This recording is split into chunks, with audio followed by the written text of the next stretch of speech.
स्वागत है cartoon watermelon shorts में। वीडियो अच्छी लगी तो लाइक करना और ऐसी वीडियो देखने के लिए चैनल को सब्सक्राइब करें।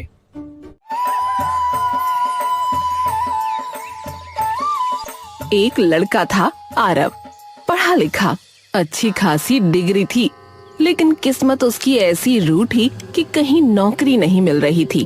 उसका दिल फिर से बैठ जाता है। लगता है ये डिग्री मैंने बस समोसा रखकर इस पे खाने के लिए ली है, क्योंकि इसका कोई फायदा तो है नहीं।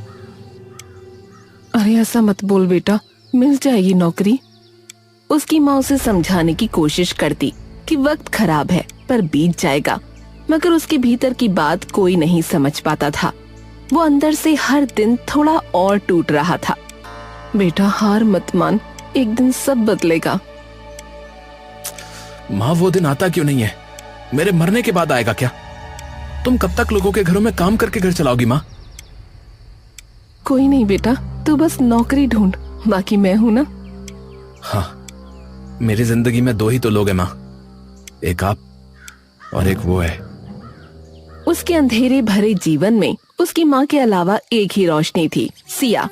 उसकी एक मुस्कान से आरव को ऐसा लगता कि दुनिया अभी पूरी तरह बर्बाद नहीं हुई। वो महीनों से मन में एक सपना पकड़े बैठा था, नौकरी मिलते ही अपने रिश्ते की बात करेगा। यार बस एक नौकरी मिल जाए, फिर मैं उसके घर जाऊंगा यार सीधा।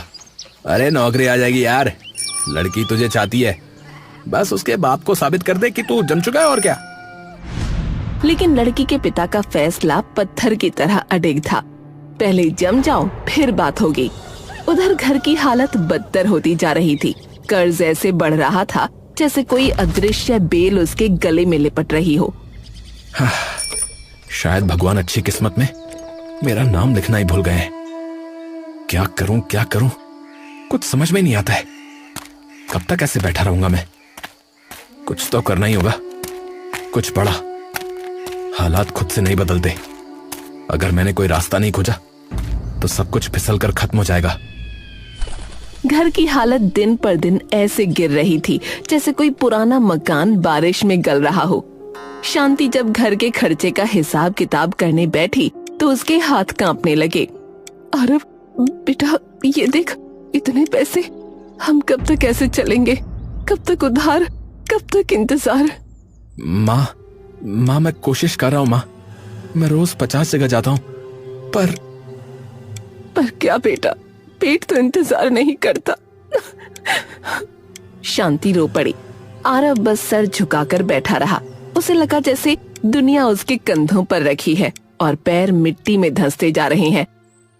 अगर मेरी डिग्रियां रोटी बन जाती ना माँ, तो हम भूखे नहीं रहते माँ।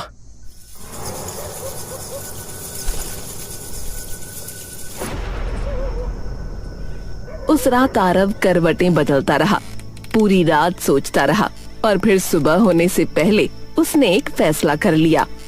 ऐसा फैसला जो उसने कभी कल्पना में भी नहीं सोचा था। चाहे कितनी भी शर्म आए, मैं चाय की टपरी खोल लूंगा।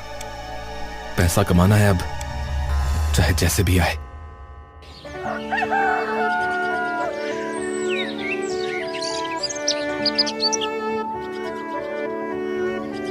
पहले दिन आरव चाय बनाते हुए घबरा रहा था। उसे लग रहा था जैसे कोई उसे पीछे से देख रहा है, उसका मजाक उड़ा रहा है। पर धीरे धीरे कुछ ग्राहक आने लगे। चाय की महक गली में फैलने लगी। ओहो, ये चाय तो लाजवाब है भाई, बढ़िया बनाई है। सच में? हाँ भाई बिल्कुल, ऐसी बनाते रहो तो टपरी चल पड़ेगी। यहाँ कितने हो गए? शाम ढल रही थी और उसी शाम उसकी जिंदगी की सबसे प्यारी आवाज उसके पास आई। सिया, तुमने हिम्मत दिखाई आरव, सब नहीं कर पाती ये। सिया, काश मैं जल्दी कुछ बन पाता ताकि तुम्हें अपनी जिंदगी में ला पाता। ये भी होगा, बस तुम ईमानदार रहना। सिया चली गई और आरव ग्राहकों का इंतजार करने लगा। तभी उसने देखा कि एक कबूतर बुरी तरह जमीन पर गिरा और फड़फड़ा रहा था। अरे इससे क्या हुआ? ओहो, अरे इसके पैरों में तो मांझा उलझ गया है।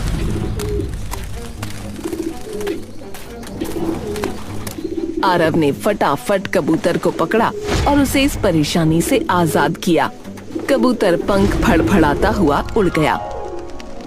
अरे आसमान में क्या देख रहे हो भैया? अरे इधर आओ, चाय दे दो मेरे को।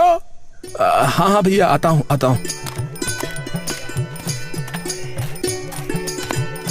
उसकी टपरी अब चलने लगी थी।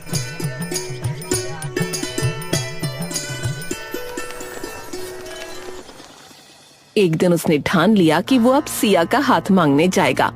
उसे लगा कि उसकी मेहनत देखकर रघुवीर सिंह शायद मान जाए। हाँ, आज जो भी होगा साफ साफ होगा। मैं फिर डर कर पीछे नहीं हटूंगा।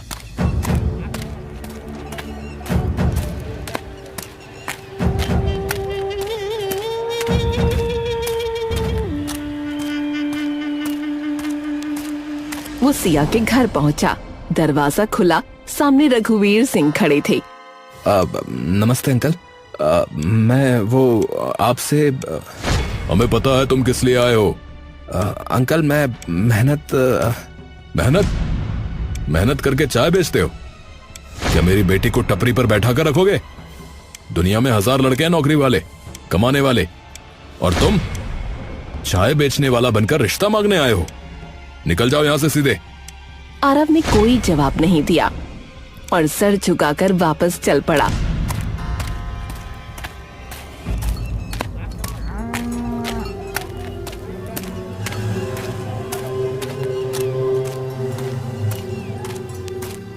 वो वापस टपरी पर आ गया।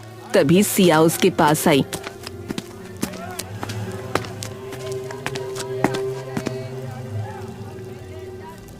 आरव, ये लो, इस पाउडर को चाय में डालना, इससे चमत्कार होगा, लेकिन किसी को बताना मत। लेकिन ये है क्या और क्यों? बाद में मिलती हूँ, बाय। वो कुछ बोल पाता इससे पहले ही सिया मुड़कर चली गई। उसे बड़ा अजीब लगा। क्या है ये?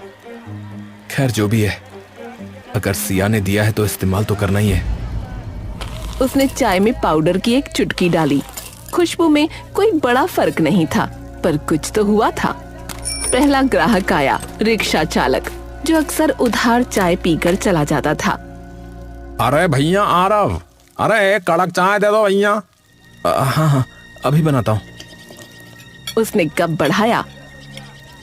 ग्राहक ने पहला घूंट भरा और बोला, अरे ये चाय, अरे ये तो जन्नत है भैया। अरे आज तो दिल जीत लिया तुमने भाई। हैं? और हाँ सुनो, ऐसा है पैसे कल दूंगा। है? अरे ये ना करो, अभी दे दो। तुम वैसे भी बहुत उधार करते हो भाई। अच्छा चलो ले लो भैया, ले लो। तुम भी क्या याद रखोगे हाँ कि किस रिक्शे वाले से पाला पड़ा था।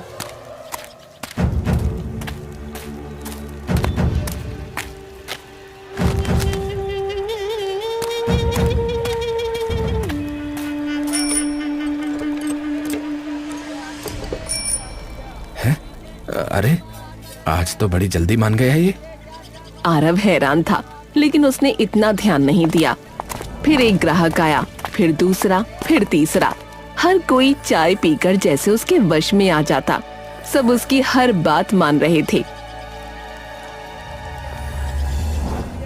दिन चढ़ते चढ़ते भीड़ इतनी बढ़ गई कि टपरी पर खड़े होने की जगह नहीं बची।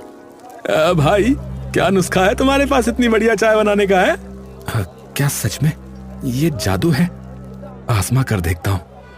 दोपहर में वो अपनी माँ के गिरवी रखे हुए कंगन छुड़वाने दुकानदार के पास पहुँचा। उसने चाय का कप सामने रखा। आदमी ने घूंट लिया और आरव बोला, देखो ऐसा मेरी माँ के कंगन दे दो, बिना कुछ बोले। हाँ। दुकानदार ने बिना कुछ कहे कंगन दे दिए। धन्यवाद। आरव के भीतर हलचल थी, खुशी भी, डर भी। आखिर ये पाउडर किस हद तक वो लोगों को बदल सकता है? अब टपरी पर रोज भीड़ उमड़ती। इसी भीड़ में एक बूढ़ा रोज आता था। वो चाय नहीं पीता, बस दूर खड़ा होकर घूरता रहता था।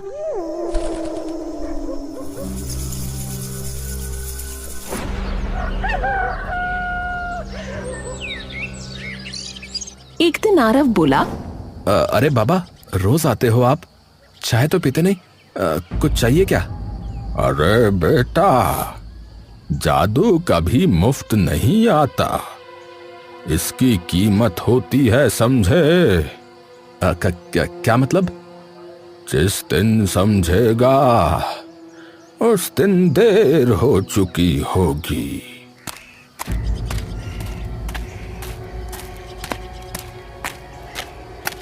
आरव का दिल एक पल को भारी पड़ गया, लेकिन उसने खुद को समझाया कि बूढ़ा शायद पागल है। अचानक उसे सिया की याद आई, क्योंकि तब से उससे कोई कांटेक्ट नहीं हुआ था। मुझे लगता है कि मुझे सिया के घर जाना चाहिए।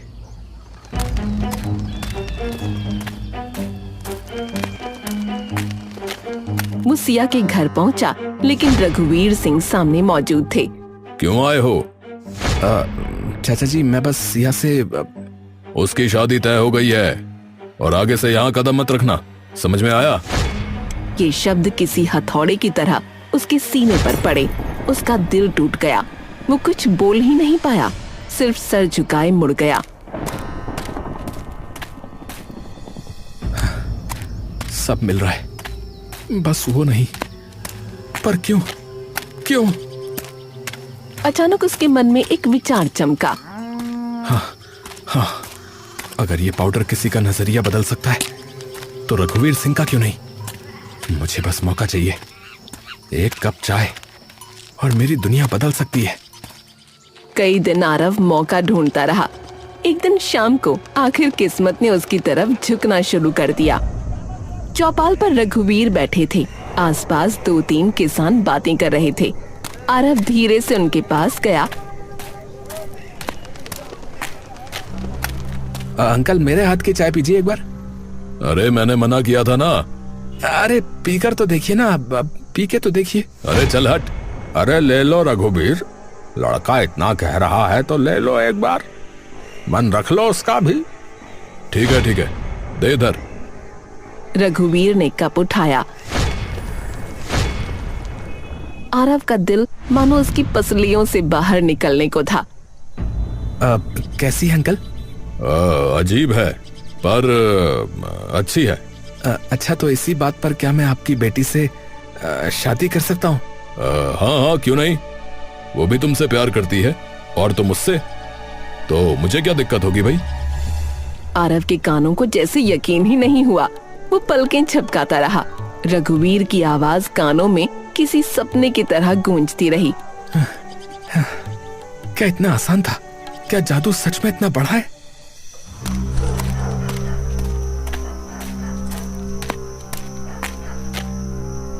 लेकिन रात टपरी समेटने के बाद आरव ने जैसे ही पीछे मुड़कर देखा, केतली अपने आप उबल रही थी।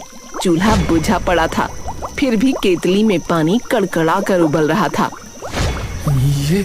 ये कैसे? वो आगे बढ़ा ही था कि जमीन पर लाल चमक फैलने लगी। चिंगारियों जैसी नहीं, किसी अजीब अलौकिक चीज की तरह। आरव का गला सूखने लगा। बूढ़े आदमी की बातें याद आईं। जादू मुफ्त नहीं आता, इसकी कीमत होती है। नहीं, मैं बस थक गया हूँ। ये सब थकान की वजह से लग रहा है। पागल मत बन आरव, होश में आ। वो जल्दी से दुकान बंद करके घर आया।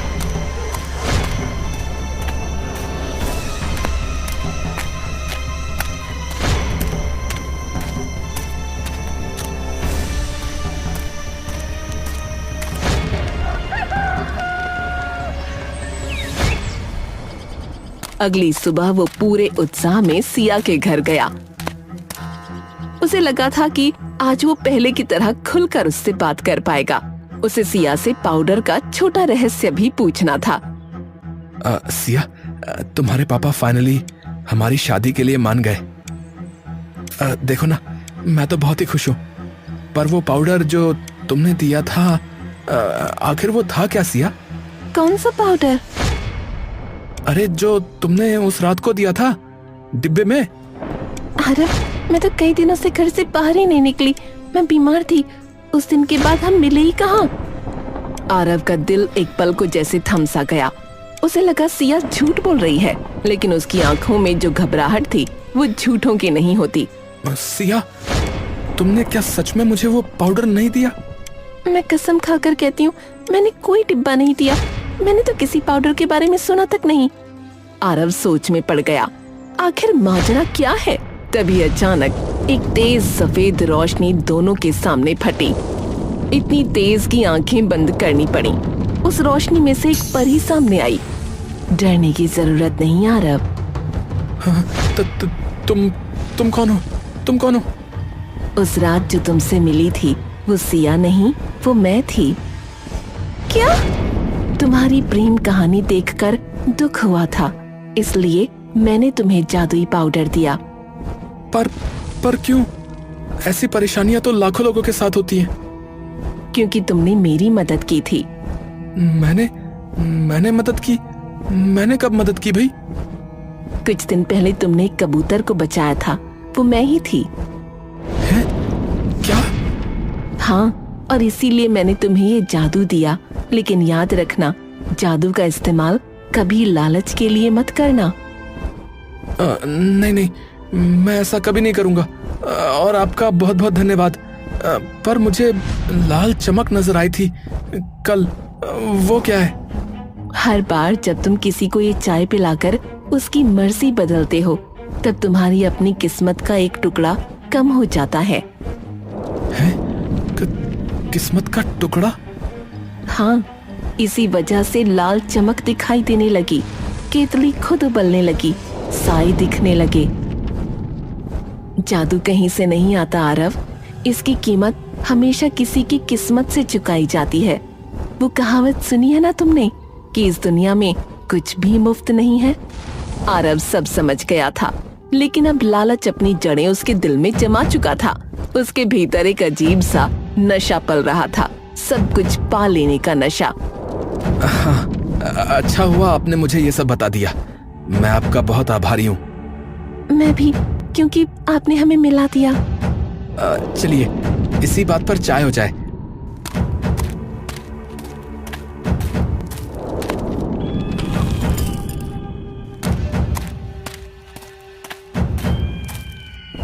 ये लीजिए परी जी, चाय पीजिए। चाय? अभी? हाँ, क्यों नहीं। आपने मेरे लिए इतना कुछ किया है, मैं आपको चाय तो पिला ही सकता हूँ। मेरे पास इसके सिवा है ही क्या। परी को समझ नहीं आया, वो इंसानों जैसी ही सहजता से कप उठा लेती है।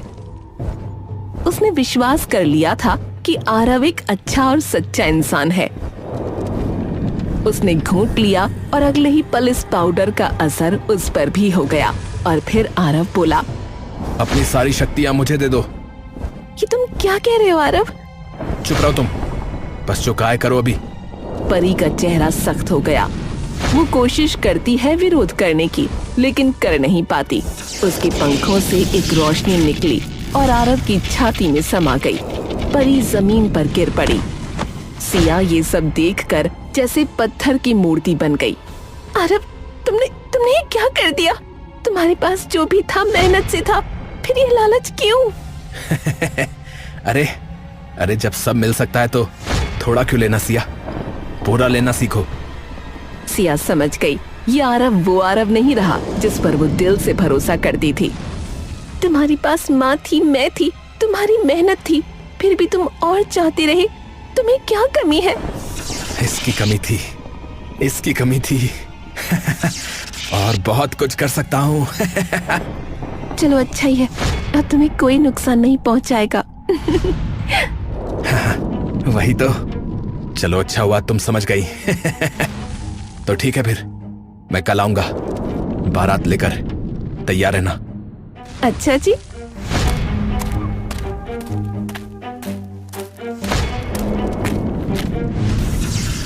परी के जादू से अपने घर की जगह सचमुच का महल खड़ा कर लिया। वो अमीर हो गया, माँ को भी तंदुरुस्त बना दिया और अगले ही दिन बारात लेकर सिया के घर जा पहुंचा।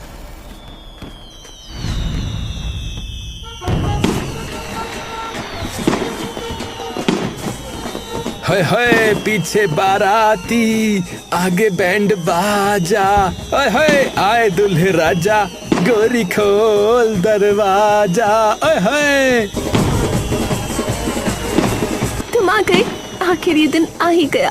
हमारे यहाँ की रस्म है, हम दूल्हे को दहलीज पर हल्दी वाला दूध पिलाते हैं। ये लो आरव। हाँ हाँ, लाओ लाओ। अरे अरे, ये तो चाय है। सिया का चेहरा एकदम बदल गया और वो बोली, मैं कल तुम्हारी टपरी पर गई थी और वहाँ से वो पाउडर ले आई। पाउडर ले आई? पर क्यों? ताकि तुम्हें सबक सिखा सकूं। अब परी की सारी शक्ति वापस कर दो आरव। हाँ, मैं वापस कर दूंगा।